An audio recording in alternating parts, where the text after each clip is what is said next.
It's time for On Point, where we speak to experts to delve deeper into some of the key issues in the spotlight right now. Wednesday is International Day of Clean Air for Blue Skies, designated by the United Nations. And as the name suggests, it calls for countries to make stronger efforts to improve air quality, including reducing air pollution to protect human health. Now, it's especially meaningful to South Korea, as this was something that had been initially suggested by South Korea. So let's dig deeper into what kinds of efforts we can make to make our air cleaner. We connect now with Professor Suh-yong of International Studies at Korea University. Good morning. Oop, I think you're still on mute. Do you hear us, Professor? We cannot hear you at the moment. Yeah, well... let's just try and get could you try that again? Sorry. Microphone on. Good morning. Well, you can hear us, but we can't hear you at the moment. While you get your microphone sorted, yeah. to tell you more about the International Day. There we go. Yeah. Right. Good morning. Good morning. Yeah, finally. Well, we wanted to ask you first, what does this day mean exactly? Because not a lot of people are familiar with it. And how will countries around the world celebrate this day? Well, you may not know that about more than 7 million people died, premature died because of this air pollution matters. So it has become very serious matters in the world. So countries started to use this day in a way of increasing awareness of the people, and then also governments tries to redevelop, rethink how they can better address the pollution matter together. And there are many things that this day, single day, can contribute to the world to address air pollution better. Right, and of course, the first thing people think of when they consider the reasons behind air pollution is carbon dioxide. And well, how do you rate efforts by countries right now around the world trying to go carbon neutral? Well, the starting point is how to see the implement the Paris Agreement. That's the guiding principle to address climate change, to reduce carbon dioxide emissions.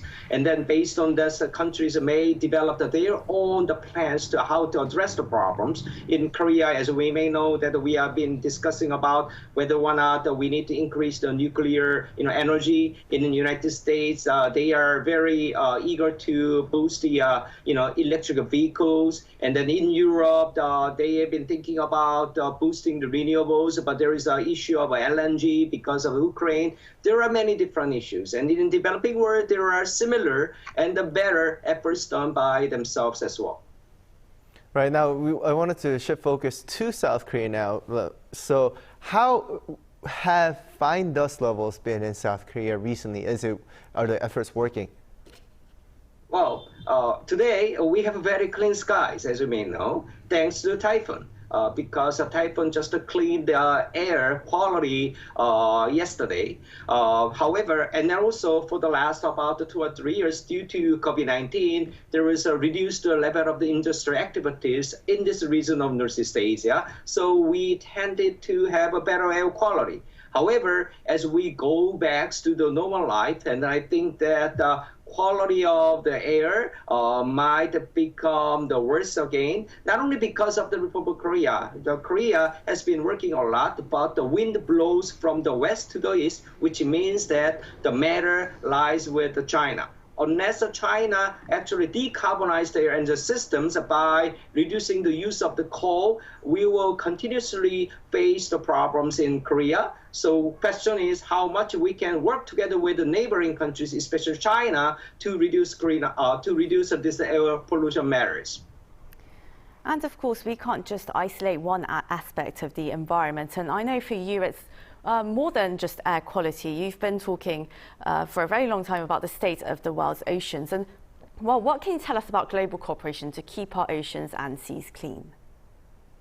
Well, ocean is a really global common good, right? It is connected no matter where you will go. So in that sense, ocean environment, ocean quality is the one single quality there are many serious matters in ocean coming. Many of the pollutants, actually more than 80% of the pollution in the ocean are coming from the land. So unless we address the pollution in the land, and then we can address them. And that there are a lot of issues about marine littering in the ocean. So that has caused a lot of problems to reduce, to make the situation worse. And then also climate change has worsened the quality of the environment in the ocean, as we see that reef corals and they are going away, and then so we are losing the ecosystems. In the end, only solution that we can do is that every country, every citizen, every companies, they need to work together, because we are talking about one single ocean to protect. That's right. Climate change also affecting the ocean is something not a lot of people may be aware of. But thank you so much for being with us this morning. Hope to speak to you again soon. Thank you.